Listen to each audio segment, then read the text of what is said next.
इस एनिमे के कुछ ऐसे फैंस हैं जिन्होंने पूरी तरीके से बवाल मचा के रखा था पिछले हफ्ते इंटरनेट पे। कुछ ऐसे फैंस जिन्होंने one of the biggest streaming platform को भी हिला डाला। कुछ ऐसे फैंस जिनके फैन आर्ट देखने के बाद बाकी एनिमे फैंस की हिम्मत नहीं होती इनके सामने बोलने की। हाँ, मैं बात कर रहा हूँ जोजोस बिज़ार एडवेंचर की। लेकिन क्यों इस एनिमे के फैंस इंडिया में हमें बहुत बहुत बहुत ज्यादा कम देखने के लिए मिलते हैं? क्या ये खुद एनिमे की गलती है या फिर इंडिया की ऑडियंस की?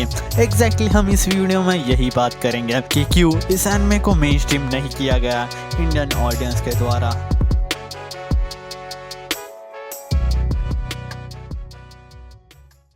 देखो, मैं इस टॉपिक पे ऑब्वियसली रिसर्च कर रहा था, तब मुझे सबसे पहली प्रॉब्लम दिखाई दी। और ये बात काफी सिंपल बात है, इंडियन ऑडियंस के पास मेनस्ट्रीम एनिमे को छोड़ दिया जाए तो उतना एक्सपोजर है ही नहीं। और सच में ये बात सिर्फ जोजोस बिज़ार एडवेंचर की नहीं है, ऐसे काफी सारे एनिमे हैं जो कि अंडररेटेड और नीश है। और हाँ, वो मेनस्ट्रीम एनिमे से काफी काफी काफी ज्यादा बेटर है। इंडियन ऑडियंस को कभी प्रॉपरली बताया ही नहीं गया कि ये एनिमे असलियत में क्या है या फिर इनके अंदर की स्टोरी क्या है। और जब किसी चीज का इंट्रोडक्शन ही स्ट्रॉन्ग ना हो तो उसे लोग ट्राई भी कैसे करेंगे? अगर कोई स्मॉल क्रिएटर इसके बारे में बोले तो उसे लिटरली भाव तक नहीं दिया जाता। फक, ऐसा क्यों लग रहा है मैं अपने बारे में बोल रहा हूँ? इसलिए इंडिया में सिर्फ वही एनिमे पॉपुलर होते हैं जो कि टीवी पर आए हैं या फिर बड़े क्रिएटर उन्हें प्रमोट करते हैं, जैसे कि नारुतो, ड्रैगन बॉल जी और अटैक ऑन टाइटन।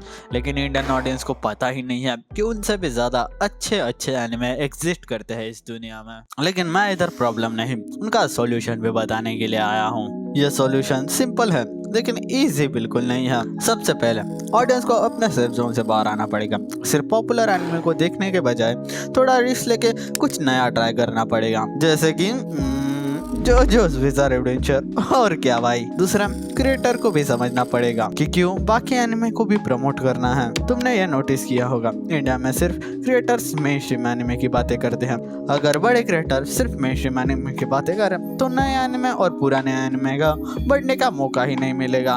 और तीसरा सोल्यूशन है कम्युनिटी। अगर तुम कोई एनिमे को पसंद करते हो तो उसे शेयर करो, ना कि बाकी एनिमे की बुराई। क्योंकि इंडिया में एनिमे तभी ग्रो करेगा जब इंडिया की कम्युनिटी उसे आगे पुश करेगी। अगर सच में ये तीन चीजें चेंज हो जाती हैं तो सिर्फ जोजो ही नहीं, बहुत सारे अंडररेटेड एनिमे हैं जो कि फाइनली अटेंशन पा सकते हैं इंडियन ऑडियंस का। लेकिन मुझे ऐसा बिल्कुल नहीं लगा कि यही एक प्रॉब्लम है जो कि रोकती है इंडियन ऑडियंस को जोजोस बिज़ार एडवेंचर को देखने से। तो मैंने और ज्यादा रिसर्च की और मुझे एक नोटिसेबल प्रॉब्लम दिखाई दी इस एनिमे को लेकर। Venir, mourir, courir, partir, venir et mourir. Écoute, हाँ, मैं बात कर रहा हूँ इस एनिमे के आर्ट स्टाइल के बारे में। सच बोलूं तो जोजोस बिज़ार एडवेंचर का आर्ट स्टाइल नॉर्मल एनिमे जैसा बिल्कुल नहीं है।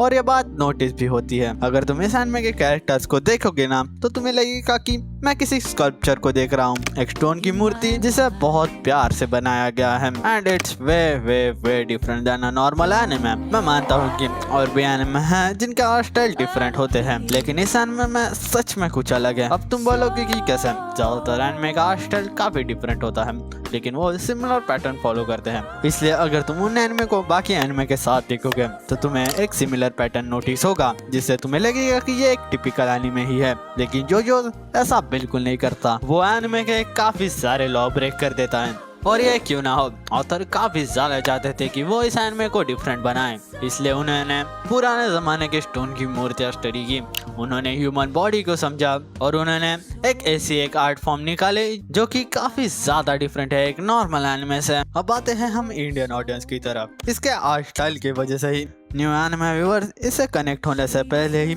इसे छोड़ देते हैं। लेकिन मैं सिर्फ इस वीडियो में प्रॉब्लम नहीं, इधर सॉल्यूशन भी बताने के लिए आया हूँ। ऑब्वियसली सॉल्यूशन है ऑडियंस के साइड पर।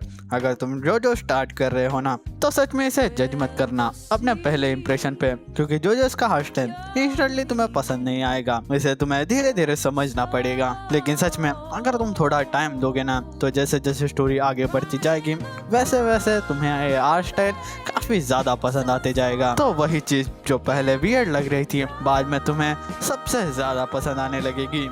लेकिन तब भी इन दोनों प्रॉब्लम को समझने के बाद और सॉल्व करने के बाद मुझे अभी भी लग रहा था कि कुछ तो ऐसा है जो कि रोक रहा है इंडियन व्यूअर्स को जोजोस बिज़ार एडवेंचर को देखने से।